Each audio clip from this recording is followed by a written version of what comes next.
सीधा रुख करते हैं राजधानी भोपाल से आ रही बड़ी खबर का, जहां पर ट्यूशा मामले में सीबीआई की टीम पहुंची एम्स। पीएम करने वाले डॉक्टर से की टीम ने पूछताछ, सेकंड पोस्टमार्टम की हर मेडिकल एंगल से जांच। चलिए खबर पर अधिक चर्चा करते हैं। News head digital Anirudh Sonu ने हमारे साथ जुड़ गए हैं।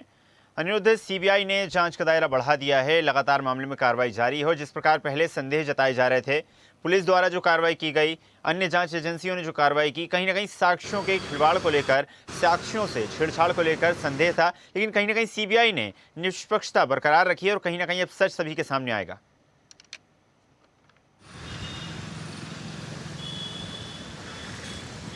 देखिए, भोपाल के बहुचर्चित तुषार शर्मा संदिग्ध मौत मामले में सीबीआई की जांच में तेजी आई है और सीबीआई लगातार साइंटिफिक तरीके से जांच कर रही है। और जहां तक बात करें तो सीबीआई की टीम भोपाल एम्स पहुंची।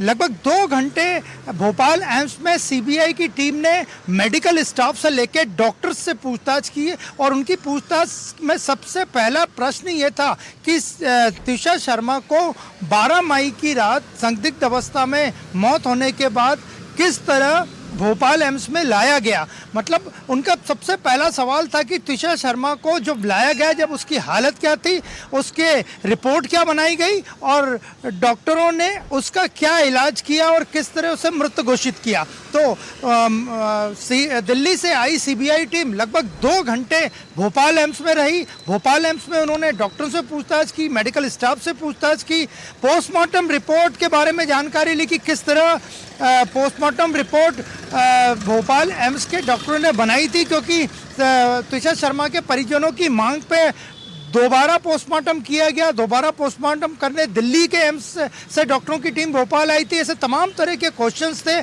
जो कि उन्होंने भोपाल एम्स के डॉक्टरों से और उनके मेडिकल स्टाफ से किए और उनका यही सवाल थे कि तुषार शर्मा की जो पोस्टमार्टम रिपोर्ट बनी उसमें क्या क्या बिंदु लिए गए और क्या क्या उन्होंने उस वक्त सावधानी रखी थी और किस तरह पोस्टमार्टम किया था। तो दिल्ली की सीबीआई टीम ने 2 घंटे भोपाल एम्स में डॉक्टरों और मेडिकल स्टाफ से पूछताछ की है और इस मामले में जो दोनों आरोपी हैं, आरोपी नंबर 1 समर्थ सिंह और आरोपी नंबर 2 रिटायर्ड जज गिरिबाला सिंह, वो भोपाल सेंट्रल जेल में 30 जून तक न्यायिक हिरासत में है।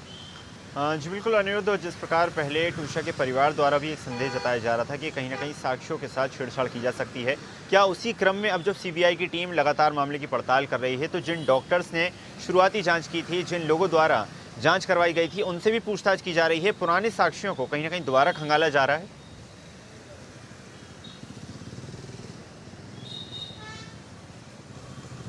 देखिए, सीबीआई ने जो अपनी जांच शुरू की है वो इलेक्ट्रॉनिक गैजेट्स के साथ शुरू की है कि किस तरह तुषार शर्मा का मोबाइल, समर्थ सिंह का मोबाइल और जो इलेक्ट्रॉनिक उपकरण वहाँ थे वो किस हालत में थे, कैसे थे और उनमें क्या क्या सबूत उन्हें मिल सकते हैं। इसके अलावा बात की जाए तो कॉल डिटेल भी सीबीआई ने पूरी तरह खंगाल ली है। इसी के बाद जो सीबीआई सेकेंड फेज में जो जांच में उतरी है वो पोस्टमार्टम रिपोर्ट की जांच में उतरी है। मेडिकल स्टाफ के साथ उन्होंने चर्चा की, पोस्टमार्टम रूम का भी जायजा लिया भोपाल एम्स के, जहां पर कि तुषार शर्मा की लाश लगातार कई दिनों तक उनकी डेड बॉडी रखी गई थी और पूरा जो दायरा था वो पोस्टमार्टम रिपोर्ट पे था, क्योंकि भोपाल एम्स में तुषार शर्मा का सबसे प्रारंभिक जो इलाज हुआ था वो भोपाल एम्स में ही हुआ था। उनका घर भी भोपाल एम्स के पास ही बाग मुगलिया एक्सटेंशन में था।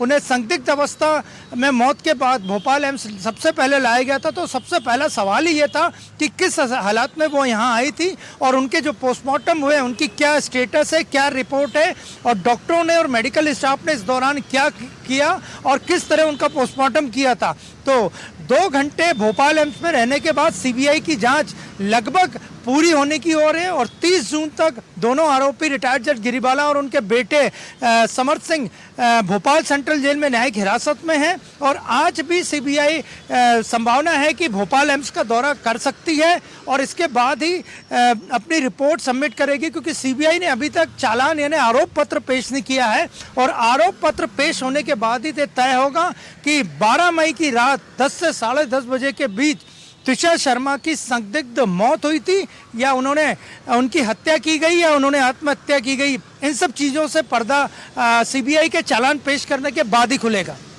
जी बिल्कुल अनिरुद्ध, माना जा सकता है कि जांच पड़ताल के पश्चात ही मामले में खुलासे हो पाएंगे। आपका धन्यवाद जुड़ने के लिए और जानकारी साझा करने के लिए। और ऐसी ही ताजा खबरों के लिए लाइक, फॉलो और यूट्यूब पर सब्सक्राइब कर बेल आइकन जरूर दबाइए और हर अपडेट के लिए विजिट कीजिए स्वदेशलाइव.com।